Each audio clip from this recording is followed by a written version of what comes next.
لازم يقول ساق القوم آخرهم شربان وكان إذا سقى يشرب في الآخر صلى الله عليه وسلم. Rasulullah SAW bersabda, tuan rumah ataupun orang yang menjemput tetamu untuk diberikan minuman kepada mereka, maka tuan rumah itu adalah orang yang terakhir untuk minum hidangan itu. كما جاء في حديث أبي هريرة وغيره وأنه سأل أهل بيت عندكم شيء قالوا لبن جاء بفلان قال ادعوا أهل الصفة يا أبا هريرة.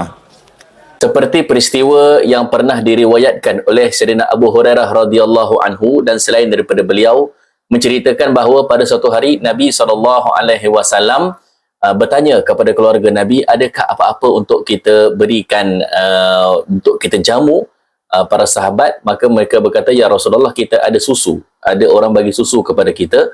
Maka Nabi SAW panggil Abu Hurairah. Wahai Abu Hurairah, panggil ke semua ahli sufah ke sini untuk kita minum susu ini. فكان يسقيهم واحد بعد الثاني 10 حتى كملوا قال اشرب يا أبا هريرة قال اشرب أنت رسول الله قال ساق القوم آخرهم شربا. Maka setelah ahli sufah ini datang, maka Nabi SAW suruh Abu Hurairah untuk bagi minum susu itu kepada ahli sufah itu 10 orang demi 10 orang. Kemudian Nabi berkata kepada Abu Hurairah, minum kamu wahai Abu Hurairah. Maka Abu Hurairah berkata, tuan minumlah ya Rasulullah, tuan minum susu ini. Maka Nabi berkata, tuan rumah adalah orang yang terakhir untuk minum, kata Nabi. فشربت حتى رويت وأنا كنت فزعت إنه ما عاد بيبقى شيء لي من اللبن. دعيت على الصفة أنا كنت جايع وأقول أريد نصيب من هذا اللبن، وإذا دعا النبي صلى الله عليه وسلم على الصفة بيسقيهم قبل ما عاد بيبقى شيء. فلما شربوا كلهم وبقي الإناء على حاله في اللبن على حاله في الإناء. Abu Hurairah radhiyallahu anhu ketika itu rasa bimbang, susu tu tak cukup untuk dia. Sebab susu tu cuma sikit dan ahli sufah ni ramai. Maka kata Abu Hurairah, tapi Nabi suruh edarkan susu ni kepada semua ahli sufah. Maka Abu Hurairah diedarkan susu ni kepada ahli sufah, tapi dia risau. Susu ni tak cukup untuk dia. Tetapi susu itu bila diminum tak berkurang sedikit pun. Walaupun ahli sufah seorang demi seorang minum, ramai ahli sufah minum susu tu, sikit pun tak berkurang.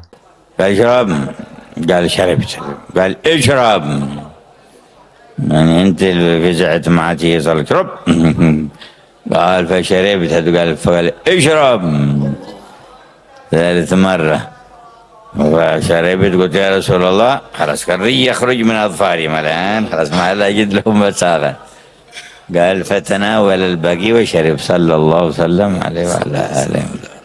Maka Nabi SAW kata kepada Abu Hurairah, minum wahai Abu Hurairah. Abu Hurairah minum. Nabi kata, minum lagi. Maka Abu Hurairah minum lagi susu tu. Nabi kata, minum lagi Abu Hurairah. Maka Abu Hurairah minum lagi sampai kenyang. Kemudian Nabi kata, minum lagi wahai Abu Hurairah. Maka Abu Hurairah kata, ya Rasulullah, saya dah terlalu kenyang sampai susu tu rasa nak keluar daripada celah-celah kuku saya sebab dah terlalu kenyang sangat. Maka setelah Abu Hurairah puas minum begitu, Abu Hurairah pun berikan mangkuk itu kepada Nabi SAW. Maka Nabi ambil mangkuk itu dan Nabi minum. Maka Nabi menjadi orang yang terakhir untuk minum. Sebab sebagai tuan rumah, maka Nabi kata tuan rumah itu orang yang terakhir untuk minum. Sallallahu alaihi wasallam.